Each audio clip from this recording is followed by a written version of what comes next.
Et on va commencer la session numéro 2 sur l'imagerie du cœur droit et la circulation pulmonaire. Donc, je suis ravie de co-modérer cette session avec Arnaud Bourdin de Montpellier, que vous connaissez tous très bien. Et on va avoir 3 orateurs dans cette session. Et on va commencer avec Charles Fauvel du CHU de Rouen, donc qui est cardiologue spécialiste dans l'insuffisance cardiaque, qui va nous parler de l'imagerie du ventricule droit. Peut-elle remplacer le cathétérisme ? Merci pour l'introduction. Bonjour à tous. Tout d'abord, je voulais remercier le comité d'organisation pour cette invitation. Et en effet, je vais essayer de répondre dans les 15 prochaines minutes à la question suivante. Est-ce que, actuellement, l'imagerie du ventricule droit peut remplacer le cathétérisme ? Voici mes conflits d'intérêts. Donc, je pense qu'avant de discuter de ça, il faut se souvenir de l'intérêt, tout d'abord, du cathétérisme cardiaque droit dans l'hypertension pulmonaire. Il y a un double intérêt que vous connaissez tous, et on l'a rappelé durant la première session, c'est tout d'abord faire le diagnostic positif de l'hypertension pulmonaire, puisque la définition, elle est avant tout hémodynamique. Et donc, la question va être de savoir, est-ce que l'imagerie du ventricule droit, puisque pour faire le diagnostic d'hypertension pulmonaire, il nous faut un niveau de pression pulmonaire, il nous faut un niveau de PAPO, il nous faut un débit, un index cardiaque et un niveau de résistance vasculaire pulmonaire. Est-ce que l'imagerie du ventricule droit peut nous donner ces informations, et si oui, avec quelle fiabilité ? Et puis l'autre intérêt, c'est la stratification du risque des malades, le suivi, l'adaptation thérapeutique, notamment dans l'HT-AP. Et là encore, on a besoin, en fonction de si vous utilisez plutôt la stratification européenne, plutôt le REVEAL score, de 4 infos qui ont montré leur intérêt pronostic dans l'hypertension pulmonaire: l'APOD, l'index cardiaque, le volume d'éjection systolique indexé, les résistances vasculaires pulmonaires. Et là encore, la question est, est-ce que l'imagerie peut nous donner avec fiabilité ces niveaux de pression ou ces débits? Donc tout d'abord, je vais commencer par le diagnostic positif. Et je vais prendre un cas, qu'on a eu récemment dans le service. Donc une femme de 31 ans, NYHA2 fort à 3, quelques lipothymies à l'effort, un premier épisode d'insuffisance cardiaque droit avec des œdèmes des membres inférieurs. Et donc on lui fait une échocardiographie en cardio, et vous voyez, on a une Vmax de l'IT à 105,1 mètres secondes, ce qui fait, en ajoutant la POD, en utilisant la veine cave, 105 mm de mercure de PAPS, un index cardiaque à 3,5 litres minute mètre carré, avec un volume d'éjection systolique indexé de 40 millilitres par mètre carré, une POG estimée basse par le rapport E sur E', on ne peut pas en dire plus. Et puis, il n'y avait pas d'IP, donc difficile d'évaluer les pressions artérielles pulmonaires moyennes ou diastoliques. Et les RVP, on peut utiliser cette formule qui nous donnait des RVP à 4,41. Face à ça, que nous donne le cathétérisme ? La POD, on l'avait estimée aux alentours de 3, là on a 7, donc on n'est pas très satisfait. Par contre, pour la pression artérielle pulmonaire systolique, on n'est pas si loin, 95 versus 105. La PAPO, on savait que la POG était plutôt basse, mais on n'a pas un niveau précis, et c'est le cas au cathé. Par contre, l'index cardiaque, on a été plutôt bon dans ce cas-là. Pareil pour le volume d'éjection systolique indexé. Par contre, vous voyez, pour les RVP, on est vraiment mauvais. Donc, c'est finalement une réponse un peu de Normand, c'est mitigé pour l'intérêt de l'écho pour le diagnostic positif. Et que donne en fait les différentes études, les différentes séries, en tout cas pour le diagnostic positif de l'hypertension pulmonaire? On sait que pour la PAPS, il y a eu pas mal de séries qui ont été faites, il y a des études anciennes, parfois sur des petites, sur des plus grandes cohortes, et ce qu'on se rend compte, c'est qu'il y a une bonne corrélation entre les données écho et les données au cathétérisme cardiaque droit pour la PAPS. Néanmoins, si on regarde un peu plus précisément les études, les papiers, on voit que même s'il y a une corrélation qui est bonne, la concordance, et donc le niveau d'erreur, ne va pas être très bon. Or, ce qu'on veut au final, c'est un niveau précis, puisqu'on a une définition qui, elle, est bien précise. Et plus on monte dans des pressions élevées, et plus l'écho va être mauvaise. Et on sait que l'écho, elle a aussi des limites, avec les IT laminaires qui ne permettent pas d'estimer les pressions artérielles pulmonaires systoliques. En cas de sténose pulmonaire, il faut rétrocéder le gradient au gradient tricuspide, etc., etc. Pour ce qui est de la PAPM, on peut l'estimer, mais là encore, il y a des limites certaines. Il y a certes de bonnes corrélations, mais là encore, la concordance n'est pas très bonne avec les mesures. On peut utiliser le flux d'IT, on peut contourer le flux d'IT, ajouter la POD. On peut utiliser le flux d'IP aussi, mais là encore, le flux d'IP n'est pas encore tout le temps présent, et donc estimer la PAPM à l'écho, or c'est la base de la définition, ce n'est pas simple. On peut utiliser aussi la formule de Schemla, mais elle aussi, elle a ses limites. Pour la PAPD, c'est de la même façon. Il y a une bonne corrélation, mais la concordance n'est pas très bonne. Et puis, il nous faut le flux d'IP qui n'est pas toujours présent, qui peut être difficile à évaluer. La POD, c'est aussi quelque chose d'important pour le diagnostic. Et la POD, on n'est pas très bon non plus en écho, puisqu'on utilise la veine cave inférieure et le degré de collapsibilité de la veine cave inférieure à l'inspiration. Et en fait, on confond le fait que pression n'est pas toujours égale n'est pas égale d'ailleurs à volume. C'est pas parce que vous avez une cavité dilatée que la pression au sein de cette cavité est importante. Et vous voyez sur l'étude de Fischer au centre que pour des niveaux de POD à l'écho estimés, on a des pressions au KT qui sont vraiment très très différentes. Et une étude à droite plus récente qui a pris des insuffisants cardiaques à feu préservé versus des patients contrôle. Et on voit qu'à même taille de veine cave inférieure, on a des niveaux de POD qui sont totalement différents. Donc on n'est pas bon du tout pour la POD, pour la précharge dans le ventricule droit. Pour le débit cardiaque, dans mon exemple, on était bon. Pas toujours, d'après l'étude là encore de Fischer, qui est une étude un peu plus récente, qui montre qu'il y a aussi, pareil, un niveau d'erreur qui n'est pas négligeable quand on veut avoir quelque chose de précis, là encore, pour faire le diagnostic. Et si on parle des RVP pour le diagnostic positif, c'est peut-être ce qui est le plus difficile, je pense, à évaluer à l'écho. Il y a plusieurs formules qui ont été présentées. La Vmax de l'IT divisé par l'ITV sous-pulmonaire, ou alors multiplié par 10 auquel on ajoute 0,16. Là encore, on n'est pas très bon. Donc j'ai beaucoup parlé d'échographie, et puis il y a l'IRM aussi qui se développe de plus en plus. Et cette étude, c'est une étude basée sur la cohorte anglaise, la cohorte ASPIRE, qui montre qu'il y a une bonne corrélation, par exemple, pour l'évaluation de la PAPM avec l'utilisation avec l'utilisation de l'IRM, et la concordance, là encore, n'est pas très bonne. Et dans ce papier, ils ont utilisé 3 paramètres, la taille de la P, la masse du ventricule droit et puis l'angle que fait le septum, comme vous voyez sur l'image de droite. Et ils ont mis en place un score qui avait une très bonne sensibilité pour diagnostiquer l'hypertension pulmonaire. Mais là encore, ok, on a un diagnostic, mais on n'a pas un niveau de pression. Donc après, comment on fait pour ranger les patients dans une case versus l'autre? Ça, c'est une autre étude qui montre que, là encore, pour la PAPM, la PAPO, le débit cardiaque, les RVP, oui, il y a une bonne corrélation. Et encore, parfois, les niveaux de corrélation ne sont pas très bons. Par contre, sur les blancs d'Altman, on voit très très bien à droite que le niveau de concordance n'est pas bon. Et puis, cette revue a même mis en évidence que finalement, même si l'IRM s'est beaucoup développé, il n'y a pas de cut-off précis aujourd'hui à l'IRM qui permet de faire le diagnostic d'hypertension pulmonaire. Peut-être que la réponse viendra du 4D Flow, qui est une nouvelle modalité. Je ne suis pas IRMiste, mais je sais que c'est une modalité qui se développe pour évaluer de manière plus précise les pressions, les flux au sein des cavités cardiaques. Une autre problématique, et qui est importante pour le diagnostic positif, c'est savoir est-ce que l'imagerie peut nous dire oui, c'est du pré-cap, non, c'est du post-cap, de manière très précise. Si on utilise l'échocardiographie et qu'on utilise les recommandations européennes, on a cet algorithme qui utilise la Vmax de l'IT, qui utilise le surprime, qui utilise la taille de l'oreillette gauche, et on peut dire dysfonction diastolique de grade 1, 2, 3, et en fait finalement on a une réponse qui n'est que dichotomique, POG basse, POG élevé. Mais le niveau de PAPO, lui, n'est pas donné, et il y a même l'étude de Patricio Lancelotti qui a montré en prospectif qu'on n'était vraiment pas très bon avec cet algorithme paru en 2016. Deuxième question qu'on peut se poser, c'est est-ce que l'imagerie du ventricule droit peut aider à stratifier le risque, à suivre les patients, adapter les traitements? En ce qui concerne l'échocardiographie, je pense que vous le savez, il y a énormément de papiers qui sont sortis qui montrent qu'il y a beaucoup de paramètres qui sont pronostiques dans l'hypertension pulmonaire.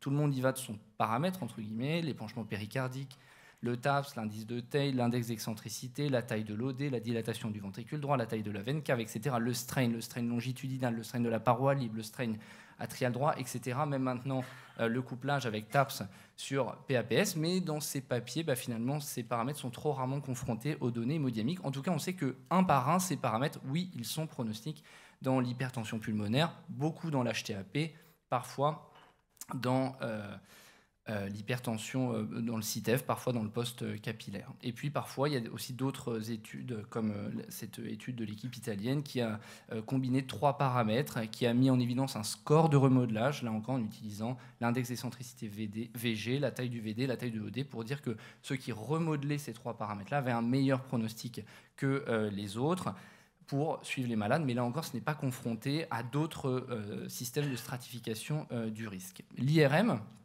il y a cette très belle revue, pareil, de l'équipe anglaise, qui a identifié, qui a repris pas mal d'études sur l'IRM et mis en évidence qu'il y a plusieurs paramètres, là encore, qui sont pronostiques dans l'hypertension artérielle pulmonaire, la FEVD, la taille des ventricules droits, télésystole, télédiastole, mais aussi au niveau du ventricule gauche. Tous ces paramètres peuvent prédire la mortalité, peuvent prédire l'aggravation de la maladie. Plus intéressant peut-être, c'est le fait que l'échocardiographie peut s'intégrer dans des stratifications du risque existantes. Il y a ce papier avec un score uniquement échocardiographique proposé par une équipe italienne, basé sur le TAPS, la taille de la veine cave et la sévérité de l'IT. Il y a cet autre papier qui utilise seulement le TAPS PAPS et qui s'intègre avec la NYHA, avec le NT-proBNP, et qui fait aussi bien que la stratification non invasive qu'on connaît, test de marche des 6 minutes, NYHA et NT-proBNP. Donc ça peut s'intégrer dans cette stratification du risque.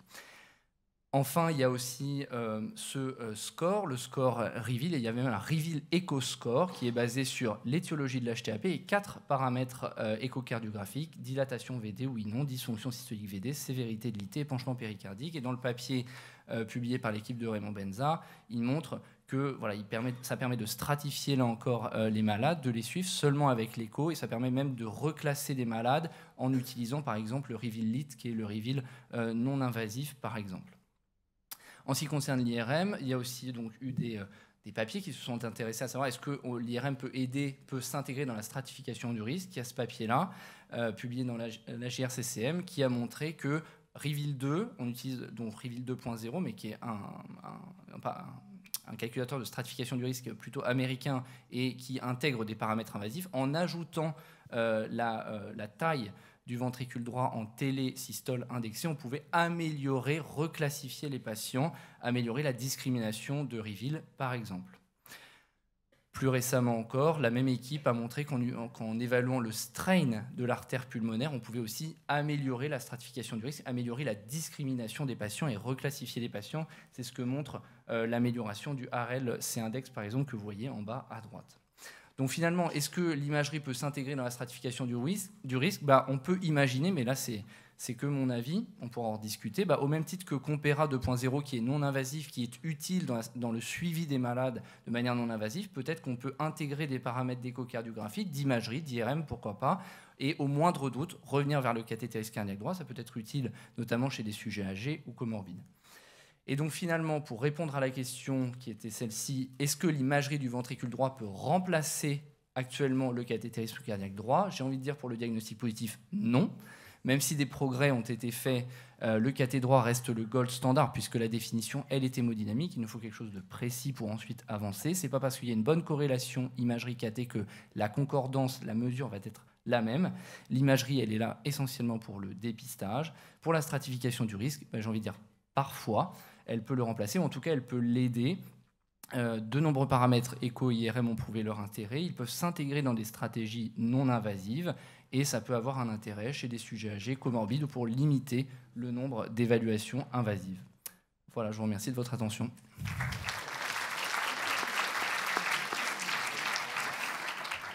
Merci beaucoup, Charles, pour cette belle présentation. Avez-vous des questions ? Pas de questions, moi j'en ai une.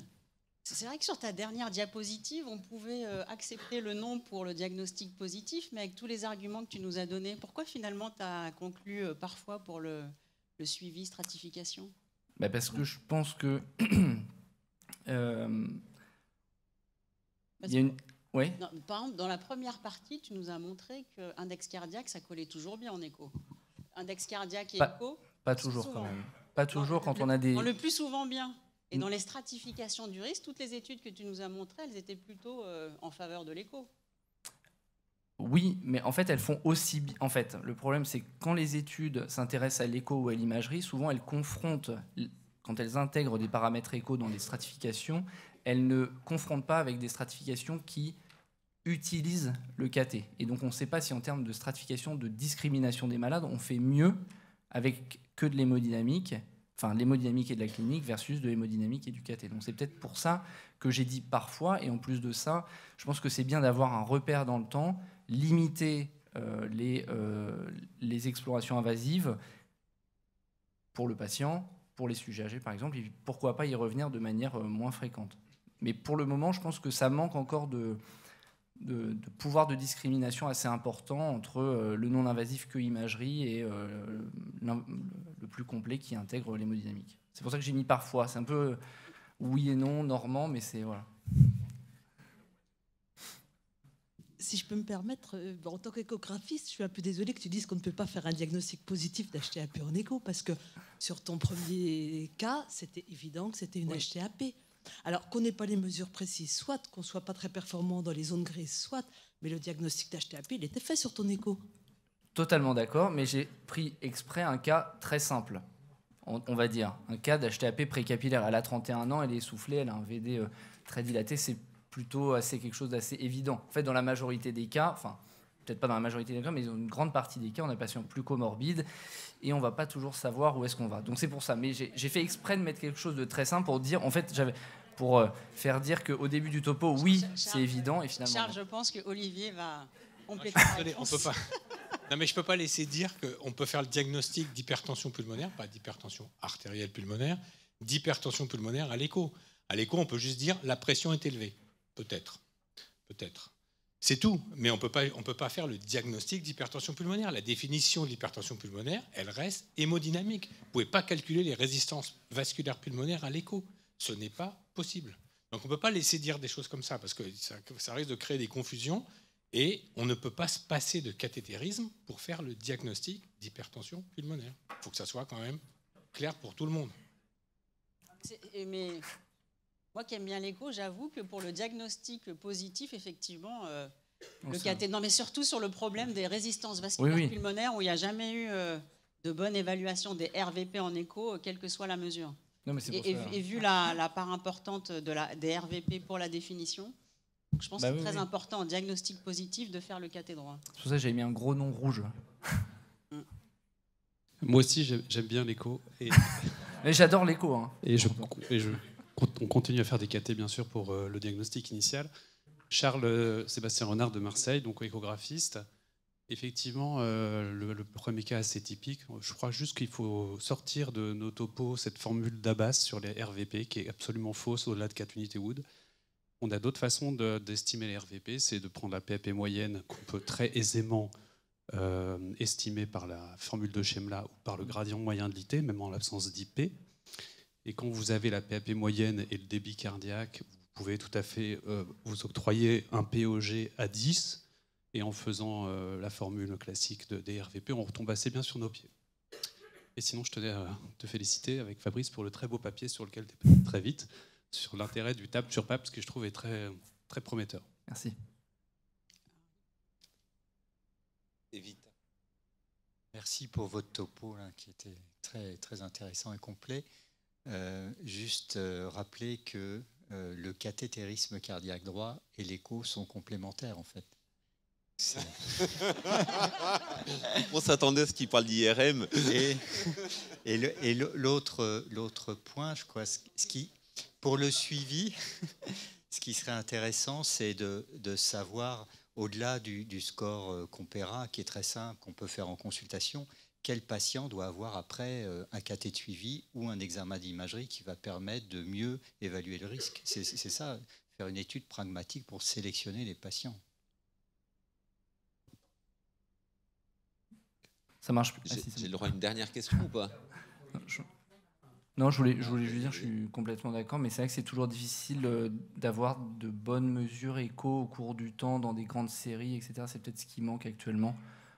J'ai l'impression, en tout cas, des grandes séries d'écho ou d'IRM où il y a plusieurs évaluations au long cours qui soient fiables, etc., confrontées à l'hémodynamique, pour répondre à ces questions-là, de manière précise. Bon, je tente la dernière question. le problème, c'est la diastole. On est d'accord que c'est la diastole à la fin. Et j'ai toujours vu aucun progrès sur la diastole depuis hyper longtemps. Vous êtes jeune, vous arrivez, j'aime l'écho. Qu'est-ce que vous allez inventer pour la diastole? Parce que vraiment, c'est quand même le problème. Il n'y en a pas d'autre. Hein. Moi, je veux bien faire du PV loop à tout le monde. C'est très intéressant, mais c'est un peu long à analyser. Diastole VD ou VG? Ou les deux? Je crois quand même que notre vrai problème dans la vie, c'est la gauche. Hein. Pas politique, hein, mais...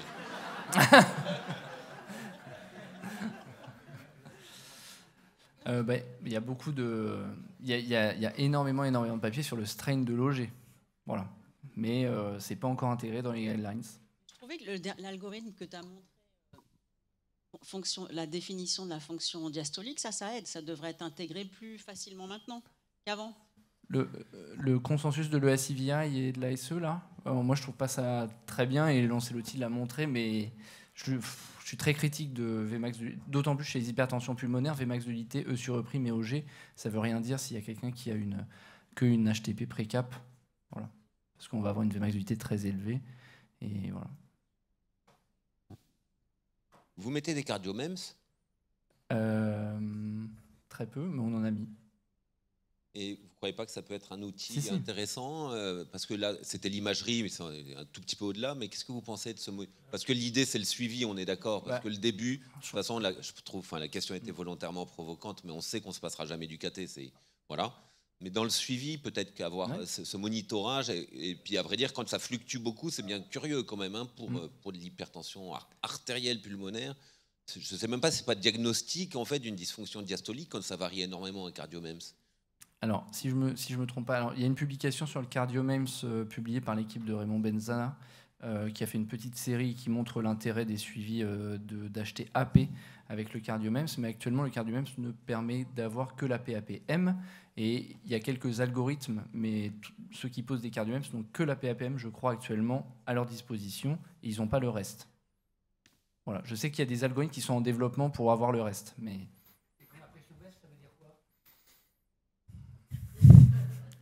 qui sont mieux diurétiqués, parce que ça a été beaucoup utilisé dans l'insuffisance cardiaque. Mais voilà. Ouais. C'est pas pareil en post et pré, ouais. Ou que le traitement.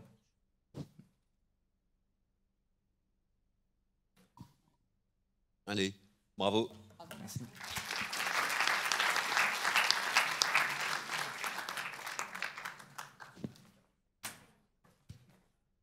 Elle est où, Cécile?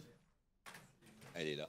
Donc c'est un plaisir que Cécile vienne de Brest pour nous dire ce qu'on va voir maintenant au-delà des vieux outils. On n'a fait que des trucs vieux, donc Cécile. Okay, très bien. Bon, merci tout d'abord au comité scientifique de m'avoir invité à parler des nouveaux outils de la circulation pulmonaire. Alors quand j'ai commencé à travailler sur ce sujet, je me suis vraiment intéressée du coup à tous ces outils-là, et je m'aperçois de la multitude de nouvelles technologies, de nouveaux traceurs, de nouveaux protocoles, et donc j'étais un peu obligée de faire un choix dans ce qui me paraissait pertinent en termes de pratique clinique en tant que pneumologue. Alors, donc le sommaire sera rapide. Tout d'abord, on parlera de l'imagerie nucléaire, la base et l'évolution, et ensuite on parlera de la radiologie de façon un peu plus classique et des nombreuses innovations qui arrivent dans ce domaine. Tout d'abord, l'imagerie nucléaire. Donc, vous connaissez tous très bien la scintigraphie pulmonaire planaire et la scintigraphie SPECT, qui utilisent la même caméra, mais avec des protocoles d'acquisition différents. Pour ce qui est de la scintille planaire, on va obtenir une image 2D qui va nous permettre de montrer des défauts de perfusion qui contrastent avec l'homogénéité de la ventilation. Et pour ce qui est du SPECT, on va utiliser une caméra qui va faire tout le tour du patient, et on obtient des images un peu plus détaillées. Donc ces deux types d'imagerie ont d'excellentes sensibilités et spécificités, avec une meilleure sensibilité par rapport à l'angioscanner, puisque ça va permettre de dépister une vascularisation périphérique beaucoup plus distale. En revanche, il n'y a pas d'image parenchymateuse et le taux d'irradiation reste relativement faible. On peut ajouter au SPECT un scanner low dose qui va permettre d'avoir des acquisitions du parenchyme et d'en chercher des diagnostics différentiels. Ce qui a un intérêt, mais on rajoute à ce taux d'irradiation seulement de 3 millisieverts encore un nouveau taux d'irradiation de 3 millisieverts. Alors qu'en est-il dans la médecine nucléaire? Une fois qu'on a vu un petit peu ces principes, il y a un nouveau traceur, le gallium 68, qui va permettre de réaliser un TEP de ventilation perfusion en remplaçant le radiotraceur habituel de la scintigraphie pulmonaire, le technetium 99, par ce radiotraceur. Alors ça va permettre d'obtenir une meilleure résolution, un meilleur contraste et pas d'artefacts. Vous avez en haut le SPECT qui montre des images relativement floues et en bas l'exemple du TEP au gallium 68 qui vous montre une image beaucoup plus nette avec une meilleure résolution et des points chauds et des points froids qui sont là encore beaucoup plus mis en avant. Vous avez ici une autre démonstration de la netteté du gallium 68, je vais y arriver. Donc, concrètement, comment ça se passe? L'avantage, en fait, c'est que lorsqu'on est devant un angioscanner qui montre une embolie pulmonaire pour lequel c'est relativement équivoque, quand on réalise le TEP, on va montrer qu'il n'y a pas de défect perfusionnel et ça va éviter aux patients, en tout cas dans l'embolie pulmonaire, d'avoir recours à un traitement anticoagulant. Et vous avez ici en bas l'illustration d'une reconstruction de ce type d'examen qui est avec une image de très haute résolution de la perfusion pulmonaire avec ici un défect en basse droite.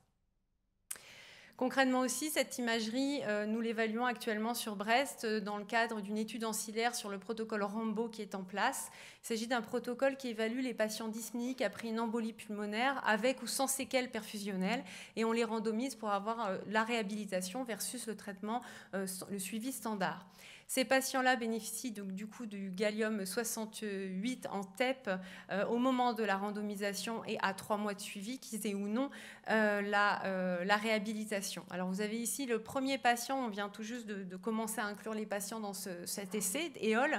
C'est un patient de 54 ans qui avait des séquelles perfusionnelles au décours d'une embolie pulmonaire sans hypertension pulmonaire. Et malheureusement, ce patient n'est pas dans le bras réhabilitation. Donc, je n'aurai pas d'imagerie d'un patient qui est dans le bras réhabilitation puisqu'il n'a pas encore eu son scanner à 3 mois.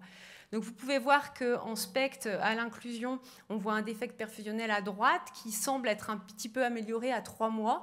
Et au final, quand on réalise cette imagerie qui a une résolution beaucoup plus claire et nette, on voit qu'au final, le défect perfusionnel persiste.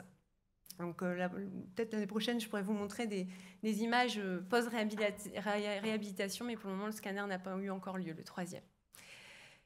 Et donc, au final, en médecine nucléaire, on est vraiment sur toujours une analyse de cette perfusion capillaire avec une cartographie perfusionnelle, une imagerie qui reste toutefois peu irradiante, et on va vraiment vers une augmentation de la précision et de la résolution de notre imagerie. Il faut juste savoir qu'on aura plus de précision sur cette circulation pulmonaire grâce à ce TEP gallium 68, grâce à un essai que nous venons de terminer, qui vient d'inclure 80 sur les 100 patients qui ont une embolie pulmonaire et qui compare l'angioscanner et cette nouvelle technique d'imagerie. Alors, qu'en est-il maintenant de façon un petit peu plus large dans la radiologie avec les scanners? Vous connaissez tous l'angioscanner simple énergie qui va vous permettre en tout cas, surtout vous aider au bilan d'opérabilité dans l'hypertension pulmonaire thrombembolique chronique et qui a une plus faible sensibilité que la scintigraphie pulmonaire pour le diagnostic de l'HTP-TEC. Il y a aussi le scanner double énergie qui est disponible dans certains centres, pas dans tous les centres en France, qui est basé sur le fait de 2 kV sur une simple acquisition et va permettre aussi d'obtenir une image perfusionnelle en plus de l'image morphologique. Et vous avez des points froids, donc en noir, qui signent des défects perfusionnels. Ce scanner de double énergie peut aussi permettre de mesurer et d'évaluer le volume sanguin, le volume capillaire. Et dans cette dernière étude publiée très récemment par l'équipe lyonnaise de 2023, qui évalue 33 patients qui ont un CITEF, on voit que ce volume capillaire est corrélé à la gravité hémodynamique. Alors, quels sont les nouveaux outils au final? Scanner double énergie, simple énergie. Au final, on a l'impression que ça devient un petit peu has-been avec l'arrivée des scanners à comptage photonique. Quand on en parle à nos radiologues, ils ont l'impression, ils nous disent que c'est vraiment ce qui va arriver. Tout ce qu'on faisait paraît un petit peu dépassé. C'est un scanner à multiples énergies qui va nous permettre d'avoir une acquisition spectrale, une résolution nettement meilleure, multipliée par 3, diminution des artefacts et surtout une augmentation de la sensibilité à l'iode, ce qui fait qu'on va pouvoir diminuer notre volume d'injection à l'iode et le radiologue pourra rehausser nos artères pulmonaires même si l'injection n'est pas de qualité. Ce qui a un intérêt et ça nous évitera de devoir refaire des examens qui n'étaient pas contributifs. Je pense aux patients obèses, je pense aux patients enceintes chez qui c'est une population chez qui on est des fois obligé de refaire des examens d'imagerie. L'acquisition est rapide, peu coûteuse et surtout, on réduit la dose de rayonnement de moins de 30%. Alors, vous avez ici l'illustration. En haut, en A et B, vous avez des défects. Vous voyez des thrombus au sein des artères pulmonaires qui ont un contour vraiment extrêmement net comparativement à un scanner en dessous. Vous voyez le contour du thrombus qui est beaucoup plus flou. Et vous voyez sur la flèche blanche aussi un contour flou de l'aorte qui correspond au battement cardiaque qui n'est absolument pas visible lorsque l'on utilise un scanner à comptage photonique. Le scanner à comptage photonique va nous permettre aussi d'avoir une acquisition de la perfusion, faire une cartographie régionale de la perfusion.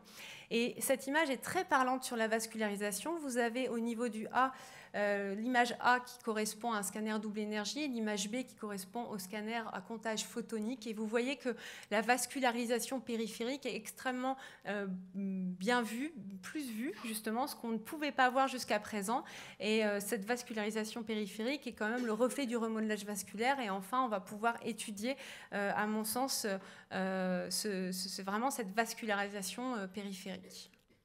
Alors, autre technique d'imagerie qui a été présentée à l'ERS à Milan. Je remercie d'ailleurs le professeur Sidbon de m'avoir fourni les diapositives de la présentation du professeur Zamanian de Stanford. Alors, c'est une technique d'imagerie. Alors, je ne sais pas trop comment la nommer, je ne sais pas comment on l'appellera en français. En gros, il s'agit d'un scanner de haute résolution, de coupe très très fine. Et si j'ai bien compris, quand on va sur leur site qui s'appelle Fluida, c'est une reconstruction des vaisseaux capillaires et c'est une analyse dynamique des fluides. Et on peut aussi reconstruire les voies aériennes supérieures. Alors, je vais vous montrer un petit peu ce qui a été présenté. Vous le savez, dans l'hypertension pulmonaire, on a un rétrécissement des petits capillaires de moins de 6 mm, de moins de 5 mm3, qui est associé à une augmentation des vaisseaux plus proximaux. Et donc, ils vont analyser grâce à cette technique d'imagerie et reconstruire ces vaisseaux en les classant à 3 niveaux. Donc, en rouge, ça représente les tout petits vaisseaux de moins de 5 mm3. En jaune, entre 5 et 10 mm3, ils vont appeler BV5, BV10. Et en bleu, les plus gros vaisseaux de plus de 10 mm3. Vous avez ici un exemple d'imagerie qui est assez parlante d'un patient sain où vous voyez que la vascularisation périphérique est vraiment très présente, un patient qui va très bien. Et en face, un patient Covid-19 qui, a priori, aurait une vascularisation périphérique amoindrie. Alors, ce qui a été présenté à l'ERS est intéressant. Ils ont utilisé la phase 2 de l'étude Torrey qui évaluait le seralutinib dans les patients HTAP, qui serait un produit anti-inflammatoire, antiprolifératif, et aurait montré qu'il y a une amélioration de l'hémodynamique et des marqueurs sanguins. Ils ont fait à certains de ces patients cette technique d'imagerie à la base et à 24 semaines, et ils en ont refait une reconstruction de leur vaisseau. Alors, le ratio des petits vaisseaux, donc BV5 sur BV10, semblait être nettement amélioré chez les patients qui avaient bénéficié du traitement comparativement à ceux qui avaient bénéficié du traitement placebo. Et cette modification, en fait, était corrélée aussi au changement hémodynamique. Alors, d'un point de vue imagerie, voilà comment cela s'illustre. Vous avez d'un côté le patient placebo qui a ici une vascularisation périphérique amoindrie et qui, à 24 semaines, a toujours une vascularisation amoindrie périphérique. Je vous rappelle qu'en rouge, on est sur des vaisseaux de petit calibre. Tandis que le patient qui est traité par seralutinib, on voit surtout une vascularisation ici amoindrie qui semblerait s'améliorer à 24 semaines. Donc on est vraiment sur une imagerie qui va analyser le volume du vaisseau et qui serait le reflet de la vascularisation périphérique et éventuellement du remodelage vasculaire.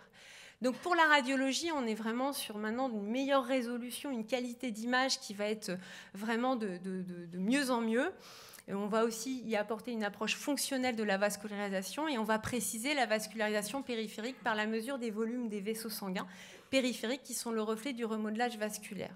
Si on va un tout petit peu plus loin pour le remodelage vasculaire, j'aimerais juste vous présenter une dernière innovation qui me semblait pertinente pour la précision du remodelage vasculaire et de la paroi du vaisseau. C'est la technique du FAPI. Alors le FAPI, c'est l'utilisation d'un TEP scanner, toujours avec ce fameux gallium-68. D'après les médecins nucléaires, c'est aussi la nouvelle technologie de médecine nucléaire qui va arriver dans les 4-5 ans. Il y a eu énormément de publications dans le cancer, dans la fibrose pulmonaire. Alors, l'objectif étant de mettre en évidence la protéine d'activation du fibroblaste qui est très présente dans le cancer, dans la fibrose et notamment dans l'angiogénèse. Et pourquoi cette technique me semble intéressante, c'est vis-à-vis de l'image de l'année de 2022 de la Société de médecine nucléaire qui montrait le remodelage fibrotique du VG au décours d'un infarctus. On peut voir aussi des images dans les artérites où on voit les vaisseaux, notamment ici dans une maladie de Horton, un vaisseau très rehaussé. Et on commence à voir apparaître des papiers dans l'hypertension artérielle pulmonaire et l'hypertension pulmonaire thromboembolique chronique liés à cette technique, où vous avez en haut un remodelage fibrotique du VD qui est très rehaussé, qui pourrait être intéressant. Et dans l'HTP-TEC, on peut voir aussi des rehaussements de parois des artères pulmonaires principales, lobaires et segmentaires. Donc cette technique peut être intéressante, mais elle est encore à évaluer dans ce domaine. Mais cette année, vraiment, dans l'HTAP, on voit qu'il y a un essor et une envie d'évaluer cette technique dans l'hypertension pulmonaire. Donc pour conclure, on a des nouveaux outils en imagerie de la circulation pulmonaire. Je n'ai pas eu le temps de tout vous faire, hein, bien entendu. On a surtout une amélioration de la résolution et de la qualité de l'imagerie avec une réduction des artefacts et sans pour autant augmenter l'irradiation, ce qui est extrêmement important. On voit qu'en médecine nucléaire, au final, on complète l'imagerie fonctionnelle par une imagerie morphologique et on a l'impression qu'en radiologie, on complète l'imagerie morphologique par une imagerie fonctionnelle. Et ce qui, je trouve, est très intéressant avec ces nouveaux outils, c'est qu'on commence à mettre en avant cette vascularisation périphérique distale qui pourrait être le reflet du remodelage vasculaire par la mesure des volumes et potentiellement du FAPI. Bien entendu, toutes ces techniques ont besoin de validation dans des essais cliniques afin qu'on puisse les utiliser en pratique. Voilà. Je vous remercie de votre attention.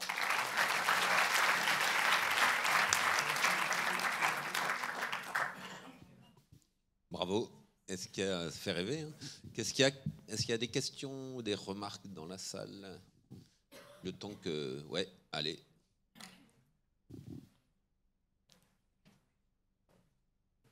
Cécile, c'était super. Je voulais juste savoir si c'est finalement pas les techniques d'imagerie qui vont nous permettre de classifier, comme le disait tout à l'heure David, les groupes 1 des groupes 3 chez les patients avec des comorbidités. Et si on pourrait évaluer éventuellement chez certains patients hypoxémiques chez qui on ne comprend pas le mécanisme, les rapports ventilation-perfusion? Oui, alors je pense que justement, notamment si on voit le scanner à comptage photonique, là, je vous ai montré que des images de vaisseaux, puisqu'on me parlait de la circulation pulmonaire, mais je peux vous assurer que les images des bronches sont tout aussi impressionnantes en termes de qualité et de résolution. Donc je pense effectivement qu'on va pouvoir un peu plus peaufiner peaufiner en fait nos diagnostics en fonction des groupes 3 ou des groupes 1. Et ce qui est intéressant aussi avec les techniques de médecine nucléaire, c'est la mise en avant de l'activité de la maladie. Et ce qui sera important, ce sera d'essayer de trouver des rapports entre les groupes 3 et les groupes 1 et l'image parenchymateuse et l'image vasculaire. Tout à fait. Et j'ai oublié la dernière question, je suis désolée.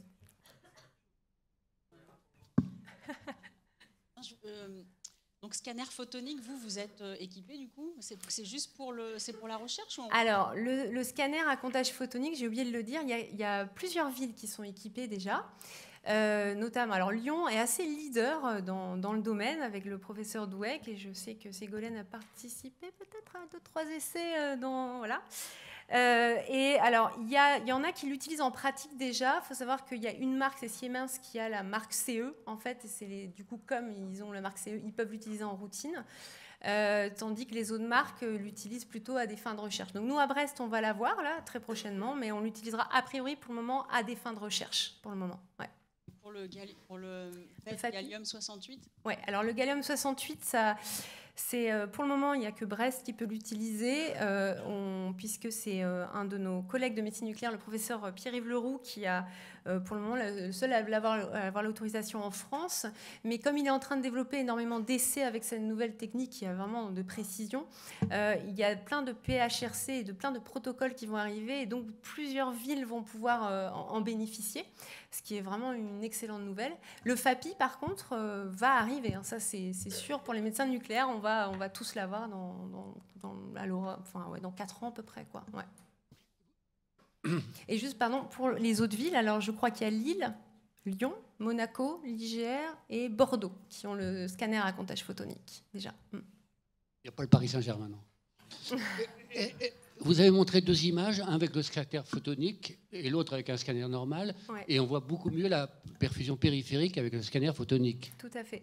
Mais est-ce que vous, en particulier dans le CPC post-embolique, est-ce que vous accordez une importance au temps d'acquisition? Parce que si avec le CPC post-embolique, vous faites une acquisition tardive, en fait, la perfusion périphérique, elle est perfusée via les anastomoses par les artères bronchiques. Ouais. Mais ça ne veut pas dire que les artères pulmonaires ne sont pas bouchées. Non. Donc, est-ce que vous avez travaillé sur le temps d'acquisition? Non. Pour le moment, franchement, le scanner à Parce que ça, les radiologues oublient complètement ce problème-là. Complètement, oui, tout à fait. Non, pour le moment, le scanner à comptage photonique dans le CPC post-embolique, il n'a pas été bien évolué. Donc, je pense qu'il faut s'emparer du sujet dès qu'il arrive. Et puis, vraiment, le temps d'acquisition serait essentiel. Parce qu'à mon avis, seuls des temps précoces sont valables. Oui, exactement. Un petit commentaire, on a discuté avec Marion Delcroix qui commence à l'utiliser, Yvon, à Leuven, en fait, le scanner à comptage photonique. C'est pas bon signe. Non, mais en tout cas, sur la résolution des images sur les artères pulmonaires, elle dit que c'est impressionnant comme la qualité est supérieure par rapport au scanner classique. Après, sur la perfusion, je pense que c'est encore vraiment du domaine de la recherche et que pour l'instant, ils l'utilisent vraiment uniquement pour la visualisation des caillots fibreux dans les artères pulmonaires. Alors, en fait, la technique, c'est une seule acquisition. C'est l'intérêt de la technique, justement. Comme un scanner normal, comme un scanner en fait. classique, en fait. C'est-à-dire, tu sais pas, comme fait en radiologie, c'est-à-dire, tu sais pas. Alors là, je parle. Peut-être que Olivier peut dire un mot. Olivier Mérignac qui est dans la salle. Oui. Bon. Le scanner à comptage photonique, c'est exactement en fait le gap technologique, c'est sur le capteur. Donc, au lieu de numériser des détecteurs thermoluminescents, on a directement une acquisition numérique. Mais en termes de temps d'acquisition, nous, à Bicêtre, on fait 2 acquisitions, une précoce, une tardive. Avec un scanner à comptage photonique, on peut faire la même chose. Donc ça, déjà, par contre, on va gagner sur la résolution. Et c'est vrai qu'on a la chance de régulièrement voir les images de Lille, par exemple. On garde énormément sur le pouvoir discriminant. Et par exemple, sur un problème qui revient assez souvent, c'est des fois faire la différence entre un épaississement pariétal dû à la paroi, qui serait dû à une étiologie tumorale, ou à un caillot. Et ben c'est vrai qu'avec le scanner à comptage photonique, on arrive à faire la différence, à avoir une différence de densité entre la paroi artérielle et ce thrombus. Et ça, c'est un vrai gap. C'est-à-dire qu'on n'a pas besoin d'attendre, entre guillemets, un TEP, etc. etc. Donc après, ça va se faire de manière assez fluide. C'est juste que ça coûte 3 fois plus cher qu'un scanner normal. Mais à mon avis, ce que vous faites à Bicêtre, c'est 2 acquisitions, une précoce et une tardive. C'est essentiel pour justement éviter ce problème des faux positifs avec la circulation tardive. Oui. Et c'est vrai que ça... Moi, j'ai vu aucun radiologie en France.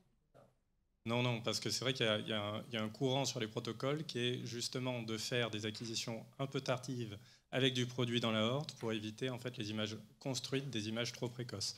Mais c'est vrai qu'on a la chance, nous, d'avoir une équipe de manipulateurs qui est extrêmement entraînée. Du coup, les images sont tardives, oui.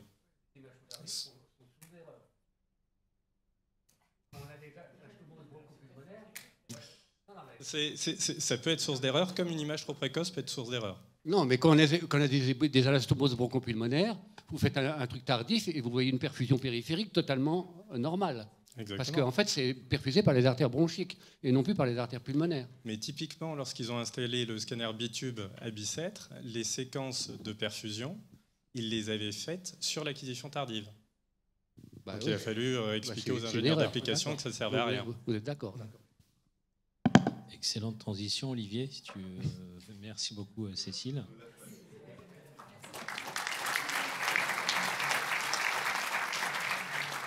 Présenter l'apport de l'intelligence artificielle, peut-être le futur de l'imagerie vasculaire pulmonaire. Alors ça, Alors, je m'excuse parce que j'ai appris il y a 1 heure que la présentation devait faire 15 minutes et pas 25.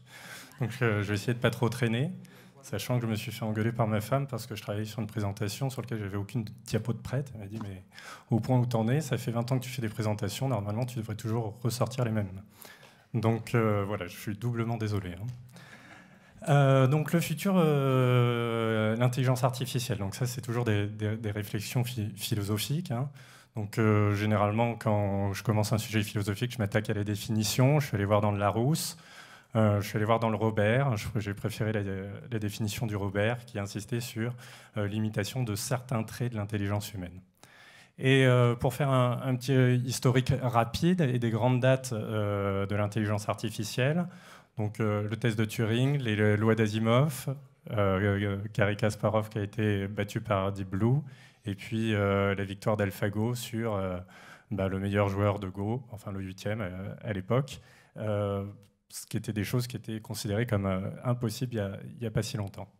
Donc il y a plusieurs principes dans l'intelligence artificielle, mais il y en a un qu'il faut bien comprendre, et je pense que justement Garry Kasparov avait bien résumé, c'est que les humains peuvent tirer des conclusions générales à partir de quelques exemples, tandis qu'un ordinateur doit traiter d'énormes quantités de données pour arriver à une règle simple. Et donc ça, c'est vraiment quelque chose qu'il faut intégrer sur toutes les problématiques d'intelligence artificielle. Donc pour répondre très vite, est-ce que l'IA est le futur de l'imagerie vasculaire pulmonaire ? Oui.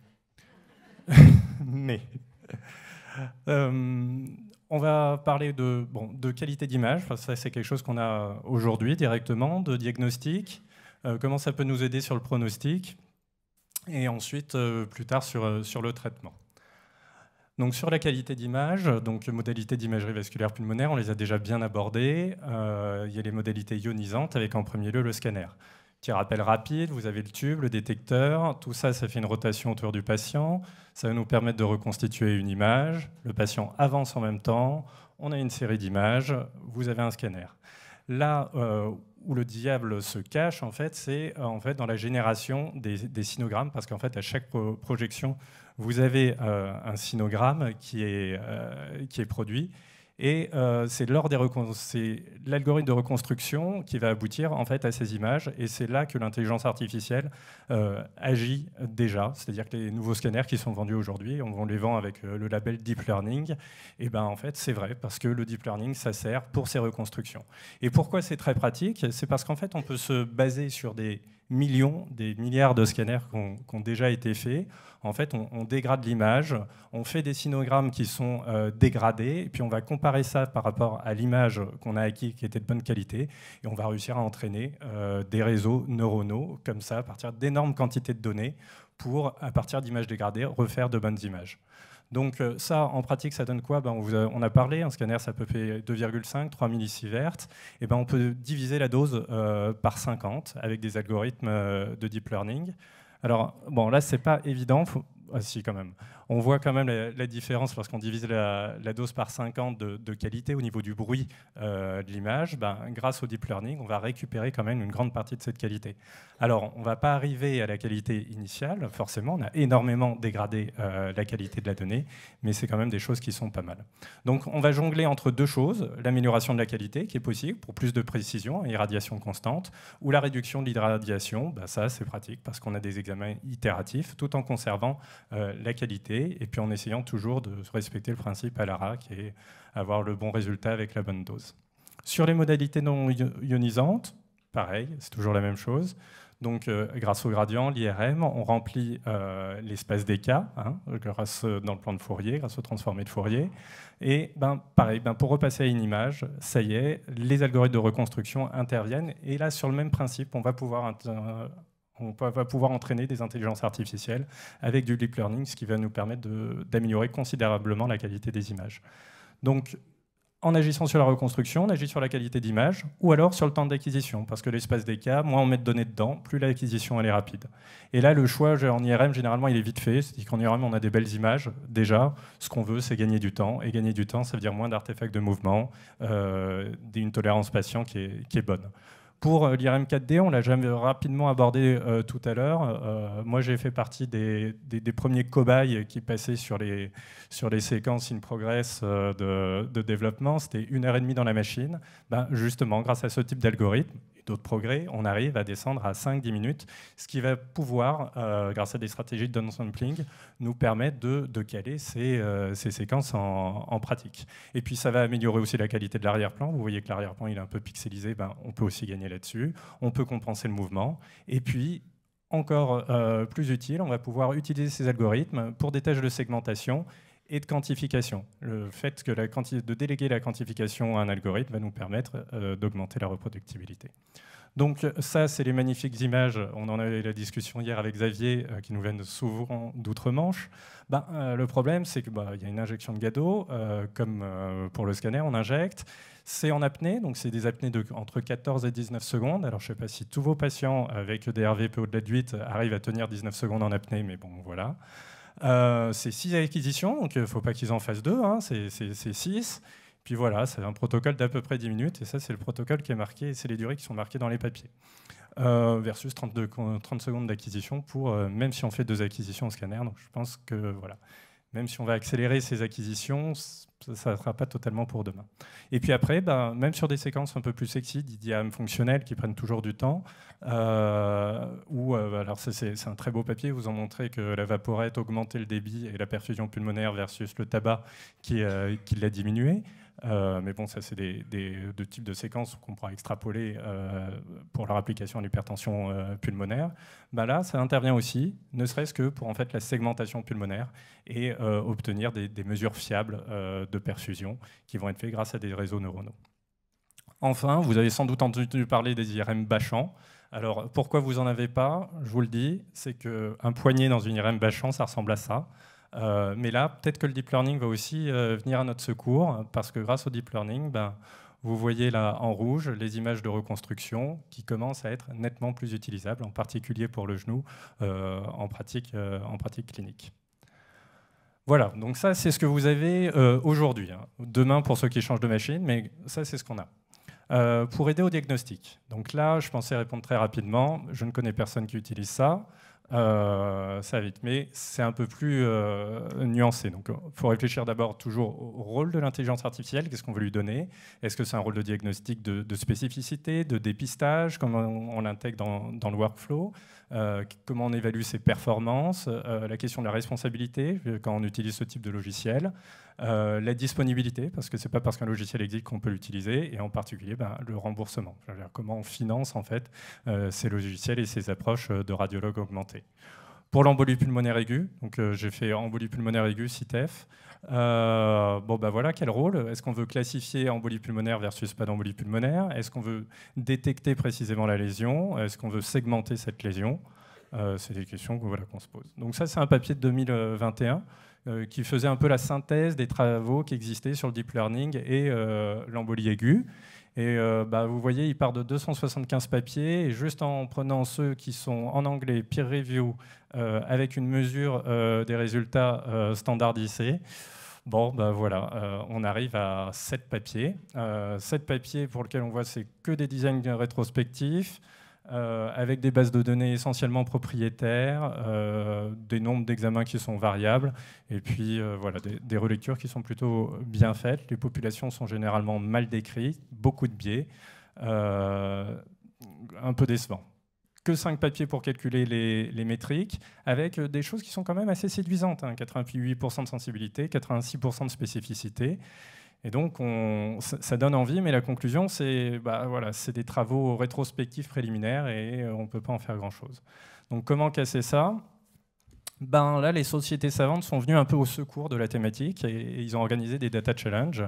Donc, les data challenges, c'est des datasets assez importants qui sont produits par les sociétés savantes, annotés, avec un temps limité, en essayant de rassembler un maximum d'équipes, d'entreprises autour de ces sujets. Donc, vous avez celui du RSNA, qui est la société américaine, 12 000 angioscanners thoraciques issus de 5 centres. On a donné 2 mois aux équipes pour résoudre le problème. Et les équipes qui concouraient devaient rendre leur algorithme disponible. C'est ça fait bouger les choses parce que tout le monde peut progresser à partir de ces algos. Et puis après, il y a la SFR aussi l'année dernière, à partir de 1300 scanners. Donc la France, c'est quand même un peu plus petit. Mais on avait beaucoup plus de variabilité en termes de centres. Et pareil, sur 2 mois. Et ça, c'est des choses qui font bouger les choses. Et ça, c'est typiquement un papier qui est paru en 2022, qui s'est basé en fait sur ces données-là, celle du Data Challenge, avec une stratégie en 2 étapes. Il classifiait d'abord EP, pas EP. Puis après, il classifiait les différentes anomalies. Et on arrivait à des performances qui étaient intéressantes, avec des R sous la courbe à 0,92.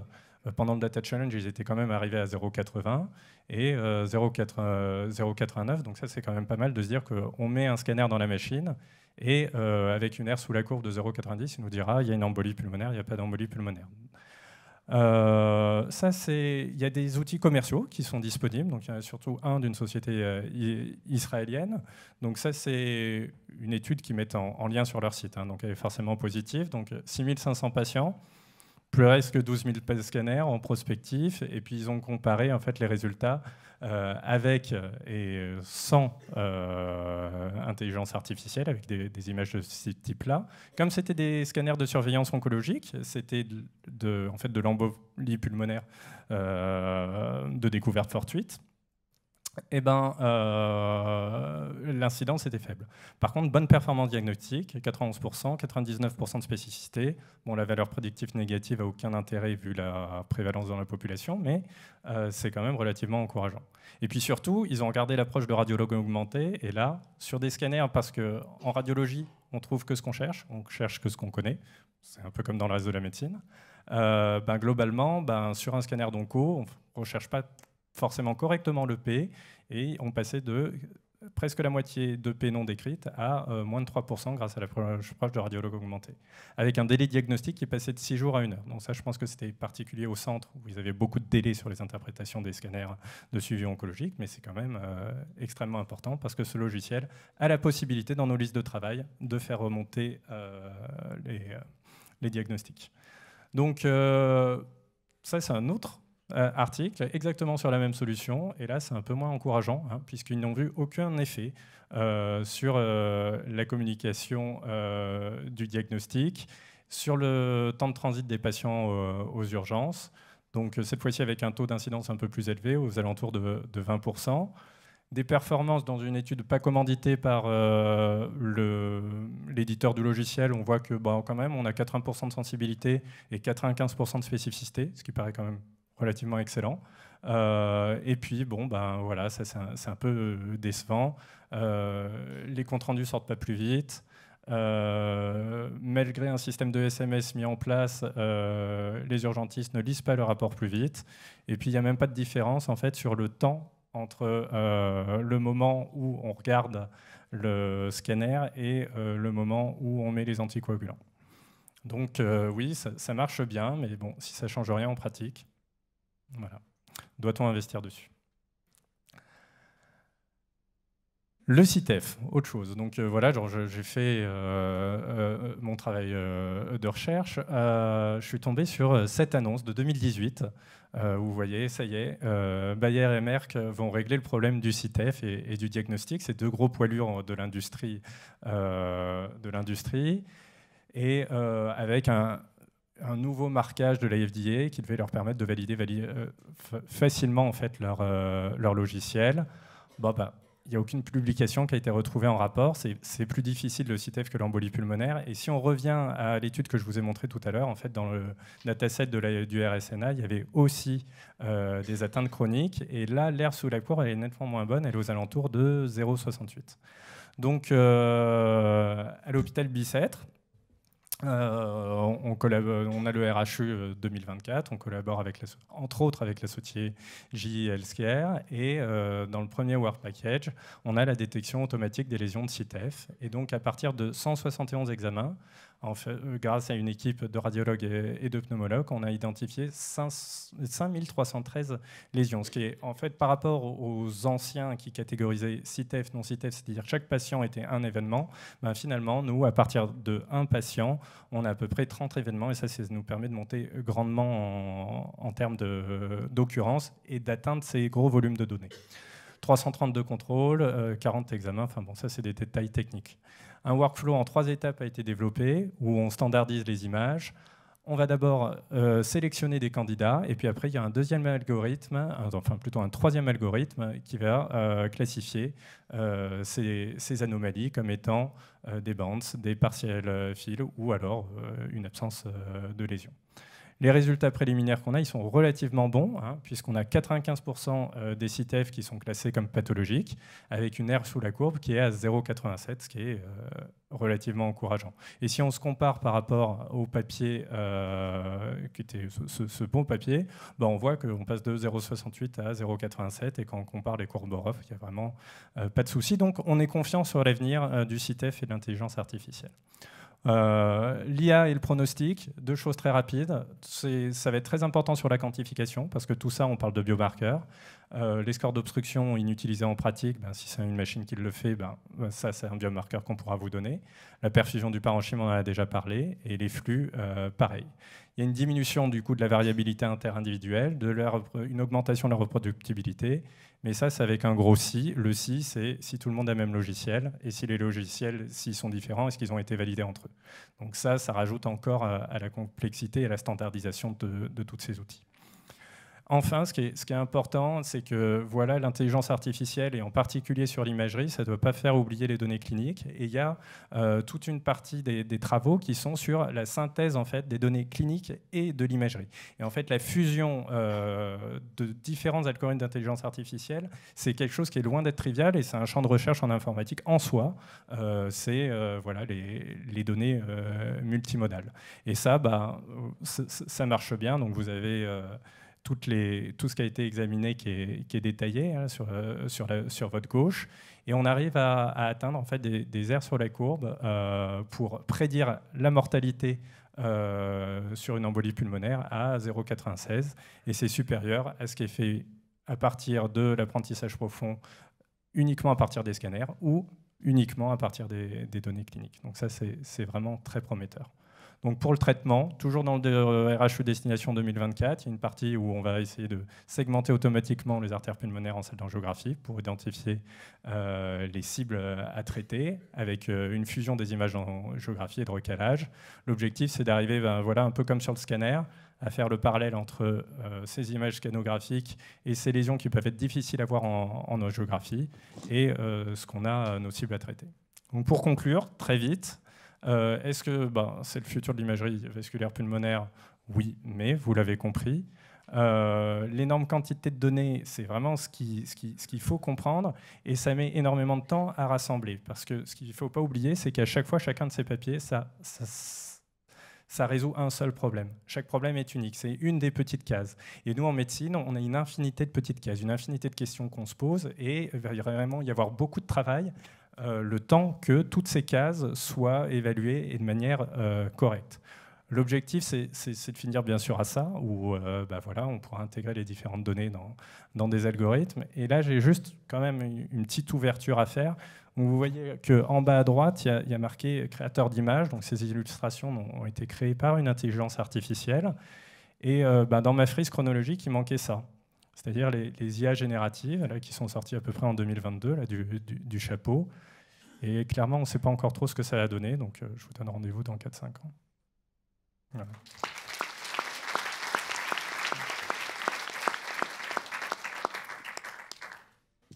Est-ce qu'il y a des questions dans la salle?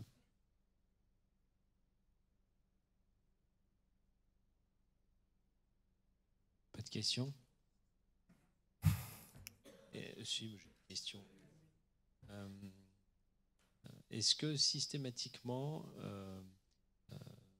dans la pratique courante, vous gardez des images ou des datas justement pour nourrir ces IA et qu'elles ne racontent pas n'importe quoi? Parce que tout ça est super valable si les images ou si ce qu'on met dedans sont des données qui sont annotées, vérifiées. Donc, est-ce que là, c'est pas la faiblesse qu'on aura? C'est d'avoir des mauvais process IA parce que la donnée de départ est mauvaise en fait. Olaf, tu mets le point sur le doigt sur un point qui est essentiel, c'est la qualité de la donnée. Et en fait, étiqueter cette donnée, c'est un processus qui est relativement roboratif, long. On demande à une personne relativement qualifiée de faire une tâche qui est relativement pénible, et c'est d'où la difficulté à faire avancer ces projets. C'est-à-dire que de faire étiqueter des données de qualité pour toutes ces pathologies, c'est très très long. Mais pour ça que j'ai conclu sur les IA génératives, parce que ça, c'est de l'apprentissage non supervisé. Et globalement, on a donné tellement de données à ces algorithmes qu'ils ont réussi à faire sens de tout ça sans intervention humaine. Donc nous, à quel moment on arrivera à ce point de bascule? Mais en tout cas, pour la PHP, il y a l'entrepôt de données de santé, dont le rôle, c'est juste d'archiver. Il archive, il archive, il archive, et peut-être que du coup, le salut viendra de ces approches non supervisées où tout ça sera mouliné et l'IA va faire sens de tout ça. Mais bon, voilà, on n'y est pas. Merci Olivier, c'était très clair. Ma question, tu as commencé à y répondre. Est-ce qu'on n'a pas déjà un coup de retard avec le deep learning et les réseaux de neurones? Parce que, comme tu disais, l'IA conceptuelle, l'IA générationnelle, en fait, actuellement, quand on apprend à une machine en deep learning à être capable de comparer un CITEF à un contrôle, il sait très bien faire. Si on lui apprend avec une autre base de données à faire un CITEF contre une HTAP, il saura sûrement faire. Mais quand on va lui demander, il va se retrouver dans une situation où il va se retrouver un CITEF contre une embolie pulmonaire aiguë, il ne sait pas faire. Et là, ça s'effondre à chaque fois dans les situations qu'il n'a pas connues, d'une situation clinique qu'il ne connaît pas ou qu'il ne compare pas. Et finalement, quand on voit les malades et qu'on veut faire du dépistage, c'est des scanners tout venant. Et on est dans cette limite-là. Et peut-être l'étape d'après, c'est déjà en cours. C'est ce que tu as montré. Mais peut-être qu'en faisant juste ces comparaisons entre une situation caricaturale, on n'y arrivera pas. On aura toujours un coup de retard. On aura toujours un coup de retard parce qu'il y a toujours une question de plus. C'est voilà, ok, bon, c'est un CITEF, très bien. Est-ce qu'il y a de l'aigu dans ce CITEF? Est-ce qu'il est opérable? Est-ce qu'il n'est pas opérable? On a toujours un coup de retard. Donc c'est pour ça, c'est vrai que nous, on a eu une petite crise d'évocation en radiologie parce que quand, non mais c'est vrai, hein, quand l'IA a commencé à monter, les internes ont arrêté de prendre radio en disant mais demain ça disparaît. Non, rassurez-vous, rassurez-vous. Moi, j'aimerais bien le voir, mais si vous voulez, juste pour notre quotidien, une tannée, c'est par exemple de suivre un cancer, hein. C'est-à-dire de mesurer 2 boules, il n'y a rien de plus simple, et de savoir si elle a grossi, si elle n'a pas grossi. Il n'y a pas un seul algorithme aujourd'hui qui est capable de le faire. Donc c'est vrai qu'on se pose des questions extrêmement compliquées, etc. On fait beaucoup de publications, mais l'impact clinique n'est pas encore prégnant. Tout ça à cause de cette standardisation, de cette multiplicité des questions, de la disponibilité des algorithmes, de la qualité des données. Donc non, je pense que la chose la plus sage à faire pour l'instant, c'est d'accumuler ces volumes de données pour arriver à des résultats de type ChatGPT. Mais ChatGPT, c'était juste du texte. On lui a donné du texte à manger. Et c'est vrai que genre des images, c'est tellement plus gros. Donc il va falloir aussi des gaps technologiques. On parlait de scanners photoniques avec des résolutions qui sont 4 fois supérieures. Pour l'instant, les ordinateurs qu'on a dans les services ne sont pas capables de les gérer. Les réseaux ne sont pas capables d'envoyer les données entre les ordinateurs. Donc c'est passionnant. Vas-y. Bravo Olivier, c'était très bien. Je voulais juste dire un truc sur ce que c'est que le RHU Destination 2024 quand même. C'est déjà un soutien énorme de l'État, 5 millions d'euros, plus des entreprises, General Electric, Johnson Johnson, Janssen, 10 millions d'euros. La PHP, l'Université Paris-Saclay, l'hôpital Marine-Anne-Long, l'INSERM. Donc tout ça, c'est un engagement national très fort pour arriver non seulement à faire de l'intelligence artificielle dans l'hypertension pulmonaire, mais aussi développer des hypothèses physiopathologiques avec Christophe, développer des essais thérapeutiques avec Xavier et bien sûr toute l'équipe. Donc hier dans cette salle, il y avait une assemblée générale. Et il faut vraiment jamais oublier de dire que ces études-là sont le fruit de subventions de l'État par les investissements d'avenir. Je crois que Stécie Jambert est dans la salle, c'est notre chef de projet. Et vraiment, il faut qu'on se rende tous compte de l'opportunité extraordinaire de ces subventions de très très haut niveau. Donc bravo sinon pour ta présentation qui était très bien. Et puis pour rebondir justement, le RHU, c'est un bon exemple de, on s'est posé une question précise, on va y répondre et on va avoir un outil qui sera utilisable, commercialisé et qui pourra avoir un véritable impact. Ne interprétez pas le message qui est, voilà, l'intelligence ne va pas tout révolutionner, artificielle ne va pas tout révolutionner demain, mais par contre, clairement, on va avoir des outils extrêmement intéressants. Et ça, dès demain. Bravo.